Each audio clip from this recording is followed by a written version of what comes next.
చిరంజీవి గారు ఇప్పుడు కొత్తగా యాక్ట్ చేస్తున్న మూవీ విశ్వంబర. అయితే చిరంజీవి గారు ఈ విశ్వంబర మూవీకి ముందు లాస్ట్ యాక్ట్ చేసిన మూవీ బోలాశంకర్. అయితే బోలాశంకర్ మూవీ రిలీజ్ అయ్యి 2 ఇయర్స్ అయిపోయింది.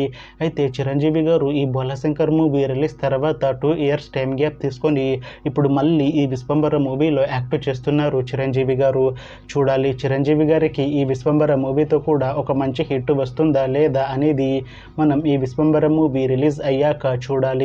అయితే విశ్వంబర మూవీలో హీరోయిన్గా యాక్ట్ చేస్తున్నారు త్రిష గారు. అయితే త్రిష గారు ఈ విశ్వంబర మూవీకి ముందు లాస్ట్ యాక్ట్ చేసిన మూవీ గుడ్ బ్యాడ్ అగ్లీ. అయితే ఈ గుడ్ బ్యాడ్ అగ్లీ మూవీ ఈ మధ్య రిలీజ్ అయింది.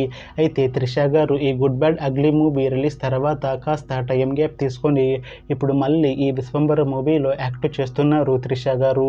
చూడాలి త్రిష గారికి ఈ విశ్వంబర మూవీతో కూడా ఒక మంచి హిట్ తనకి వస్తుందా లేదా అనేది మనం ఈ విశ్వంబర మూవీ రిలీజ్ అయ్యాక చూడాలి. అయితే ఈ విశ్వంబర మూవీలో అశికా రంగనాథ్ గారు కూడా యాక్ట్ చేస్తున్నారు. అయితే అశికా రంగనాథ్ గారు ఈ విశ్వంబర మూవీకి ముందు లాస్ట్ యాక్ట్ చేసిన మూవీ నాసామిరంగా. అయితే నాసామిరంగా మూవీ రిలీజ్ అయ్యి 1 ఇయర్ అయిపోయింది. అయితే అశికా రంగనాథ్ గారు నాసామిరంగా మూవీ రిలీజ్ తర్వాత 1 ఇయర్ టైం గ్యాప్ తీసుకొని ఇప్పుడు మళ్ళీ ఈ విశ్వంబర మూవీలో యాక్ట్ చేస్తున్నారు అశికా రంగనాథ్ గారు. చూడాలి అశికా రంగనాథ్ గారికి ఈ విశ్వంబర మూవీతో కూడా ఒక మంచి హిట్ తనకి వస్తుందా లేదా అనేది మనం ఈ విశ్వంబర మూవీ రిలీజ్ అయ్యాక చూడాలి. అయితే విశ్వంబర మూవీ టీం ఈ మధ్య ఒక చిన్న టీజర్ని అలానే ఒక పాటని విడుదల చేసింది. అయితే వాటికి మంచి రెస్పాన్స్ వచ్చింది. అయితే ప్రస్తుతం విశ్వంబర మూవీ టీం షూటింగ్లో బిజీగా ఉన్నారు.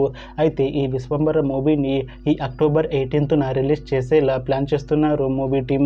చూడాలి విశ్వంబర మూవీ రిలీజ్ అయ్యాక మంచి హిట్ అవుతుందా లేదా అనేది మనం ఈ విశ్వంబర మూవీ రిలీజ్ అయ్యాక చూడాలి. Thanks for watching this video friends. మీకు ఈ వీడియో నచ్చితే ఈ వీడియోని లైక్ చేయండి. ఇంకా ఇలాంటి మూవీ అప్డేట్స్ కోసం ఈ ఛానల్ని సబ్స్క్రైబ్ చేసుకోండి.